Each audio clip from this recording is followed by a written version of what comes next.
Rossi, obviamente diputado nacional de Unión por la Patria por Santa Fe, ex ministro de Defensa. Bueno, Agustín, ¿cómo estás? Buenas tardes. Primero te saludo, Lucas Mella, y obviamente que un día tremendo en el Congreso, ¿no? ¿Qué tal? ¿Cómo va, Lucas? Bueno, sí, hoy es la primera sesión con esta nueva composición de la Cámara, fundamentalmente con un eje que es el presupuesto, que es un presupuesto que expresa de alguna manera la política económica del gobierno, que es una política económica claramente recesiva, ¿no? Ujú. Ninguno de los planteos que nosotros veníamos planteando, veníamos aspirando que se tuviesen en cuenta en la ejecución presupuestaria de este año están incluidos, ¿no? De hecho, dos de ellos están directamente, lo han puesto, han incorporado por la ventana en el despacho del oficialismo en el día de ayer a la tarde, la derogación de las leyes de emergencia para las personas con discapacidad y la ley de financiamiento universitario, pero sobre eso también nosotros pedíamos que se cumpla con la ley de emergencia en pediatría, que tiene impacto directo en los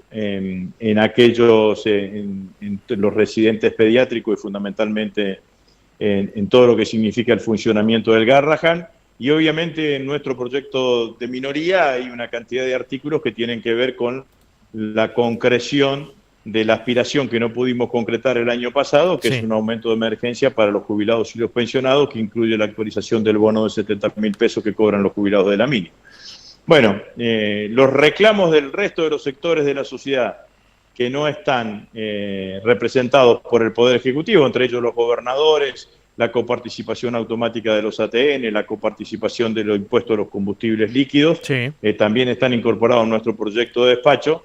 Y lo que es notable en el proyecto del oficialismo es que no hay ninguna mirada de que uno diga, bueno, esta decisión tiene que ver con una idea de reactivación económica o de estímulo a alguna actividad económica, digamos, no. Lo que a mí me parece más notable es la ausencia de la economía real en el presupuesto general de la Nación. Bueno, pasa que ese último punto que mencionás, Agustín, creo que es una constante en el gobierno de Milei. Digo, la economía real no forma parte de la agenda del gobierno, porque evidentemente entiende el consumo como, por ejemplo, un factor que se ordena solo, que el mercado lo va a regular, que una especie de darwinismo económico donde sobrevive el más fuerte, y obviamente que lo que no entiende el gobierno, o mejor dicho, decide ignorar, es que los más fuertes ya sabemos quiénes son y son los grandes empresarios. Sí, sobre todas las cosas, lo que yo creo que lo que no hay es una mirada correcta, y esto ya lo excluyo o incluyo dentro del presupuesto, pero una mirada más intensa de lo que está pasando con lo que sucedió, el shock que sucedió después del triunfo electoral de La Libertad Avanza en el 26 de octubre, ¿no? Sí. Que se sucedieron una serie que no sabemos hasta cuándo va, aunque todo indica que va a seguir estando presente, que es la cantidad de empresas que van cerrando, Claro. suspendiendo, modificando sus líneas de producción por containers de productos importados, y en todo eso lo que hay es una pérdida de puestos de trabajo cada vez más importante, que quizás uno no la vea tan reflejada en forma directa en los índices de desocupación, que el ciudadano, el trabajador, Sí. la trabajadora que recibe un telegrama de despido, al mismo tiempo en una mano recibe el telegrama de despido y en la otra está inscribiéndose en alguna de las aplicaciones para ver de qué manera changuea para seguir sobreviviendo. Pero la pérdida de empleo de calidad registrado con todas las normas establecidas es notable en la Argentina, y sobre todo lo que está pasando es un industricidio similar a lo que sucedió con la dictadura militar o después durante la década del 90. Sí, totalmente. Yo el otro día hablaba con uno de los presidentes de las cámaras que agrupan a las fundidoras de acero, de metales en realidad, en general. Y justamente lo que hablábamos primero era de la gran cantidad de pymes, que son esas que no son todas grandes empresas, sino que son empresas familiares, la gran mayoría, y que muchos están aguantando no cerrar solamente porque saben que cerrar implica no volver nunca más, porque a la hora de abrir una fundición, a ver si te perdimos, Agustín. Sí, creo que lo ponemos ahí. Hola. Ahí te recuperamos, ahí te recuperamos. Hola, hola. Ahí te escuchamos de vuelta. Sí. No, lo que te decía, digo, la gente de Sí. las fundiciones me decía, si uno cierra esto, no vuelve a abrir, pero no es que no vuelva a abrir uno, no va a abrir otra nueva, porque si el mercado desaparece, no va a tener sentido alguno abrir una fundición, que es un negocio que tenés que pensarlo a largo plazo, donde la ganancia es muy baja. Digo, así con un montón de rubros que si esto sigue así, el problema no va a ser dentro de 2 años cuando tenga que asumir un gobierno nuevo. El problema va a quedar para décadas adelante, porque la destrucción es muy profunda. Bueno, pero siempre sucede eso, Lucas, digamos, ¿no? Cada proceso de industricidio, la recuperación de la industria sale de un piso más abajo. Claro. Entonces, vos decís, bueno, ahora una de las industrias, de los sectores industriales más afectados es la industria textil. Bueno, la industria textil hace 50 años producía una cantidad de telas, o distintos tipos de telas en la Argentina. Ahora creo que produce solamente 1 o 2 telas en la Argentina. El resto son telas importadas y se manufactura acá. Entonces, cada vez que hay un proceso de industricidio, después puede haber un proceso de recuperación del modelo industrial, pero siempre te van quedando eslabones de la cadena allá afuera que no los recuperás nunca más. Y esto es lo que vos estás, esto es lo que vos estás describiendo, digamos, Claro. ¿no? Lo notable también, y lo otro que quiero decir, es la deserción de la dirigencia gremial de la industria, ¿no? Sí, sí, sí. No presentar una voz más clara, más contundente.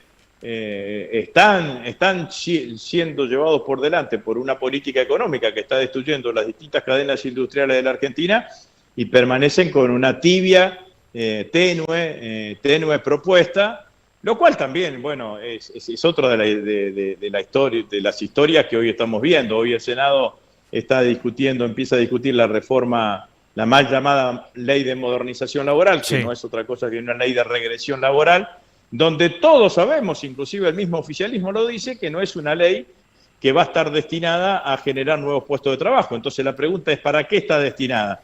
Bueno, está destinada, por un lado, para facilitar los despidos van a ser sin costo a partir de ahora, a partir de la patronal, y por el otro lado, fundamentalmente, a disminuir el poder de intermediación que tienen las asociaciones gremiales a la hora de poder defender los derechos de los trabajadores y complicar la vida de los trabajadores, como se la van a complicar con la obligación de tomarse vacaciones en verano solamente una vez cada 3 años, o con el banco de horas que te imposibilita un segundo trabajo, que te imposibilita ir a buscar a los pibes a la escuela. Claro. Bueno, todas las cosas que sabemos que está pasando, ¿no? Sí, te quiero hacer la última, Agustín, en línea con, obviamente vos fuiste ministro de Defensa y todos vimos la noticia en el día de ayer de la muerte de este soldado en Olivos. Y obviamente que la situación económica a la hora de tomar una decisión tan drástica como la que tomó este chico, aparentemente, según lo que dice la carta, él tenía una deuda. Sabemos que los salarios en las Fuerzas Armadas son una vergüenza, o vienen siendo en el último tiempo muy malos. Y obviamente preguntarte por eso, porque vos lo conocés de primera mano el tema, estuviste en ese lugar, conocés a la gente que trabaja en las Fuerzas Armadas. ¿Qué nos podés contar al respecto? Bueno, primero mi solidaridad con los familiares, ¿no? Me dijeron que están viniendo los familiares, los papás del chico, desde Formosa, ni Terrible. siquiera le mandaron un avión para buscarlos, digamos, ¿no? Utilizan los aviones para tantas cosas. Están viniendo los familiares del chico en Formosa y a los camaradas y también al resto del personal del ejército argentino, ¿no? En segundo lugar, esperemos que resulta de la investigación que se está llevando adelante, entre ellos la autopsia. Y tercero, lo venimos diciendo hace bastante tiempo, están bajo los salarios que recibe el personal de las Fuerzas Armadas, que sobre todo en los rangos inferiores, ya sea tanto del escalafón de oficiales como el escalafón de suboficiales, como en los soldados voluntarios, que era el caso de este chico, terminan desertando, terminan yéndose del personal permanente de la fuerza, fundamentalmente por los bajos salarios. Uh-huh. Bueno, esto es para todo el sector público, porque la paritaria del sector público es la que se aplica a las Fuerzas Armadas, pero lo que lleva es que viene con un atraso el personal de las Fuerzas Claro. Armadas, porque nosotros, en el último año de gestión de Alberto Fernández, y ya con Jorge Tayana, no conmigo de ministro, sino con Jorge de ministro, yo era jefe de gabinete, iniciamos un plan de jerarquización que significaba equiparar el salario del personal militar con el salario del personal de la Fuerza de Seguridad. Ese plan tenía 6 cuotas, 4 pagamos nosotros, Sí. 2 tenía que pagar el gobierno de Milei, que obviamente no las pagó, y entonces el deterioro del personal militar, de los ingresos del personal militar cada vez más pronunciado, que tiene un efecto directo en el desfalco y la mala administración que han hecho en el IOSFA, ¿no? Porque que es la obra social Claro.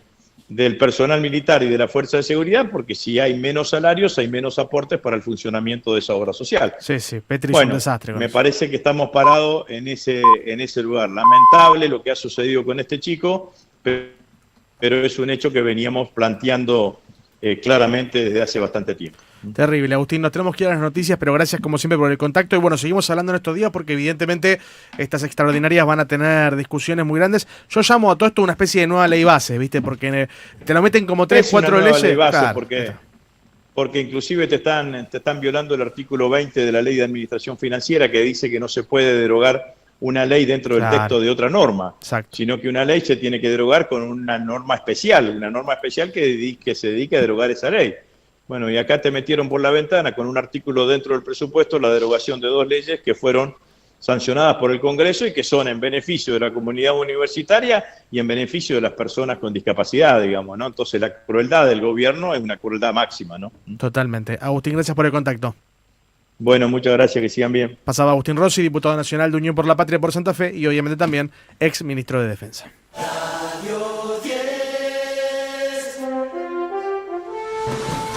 Radio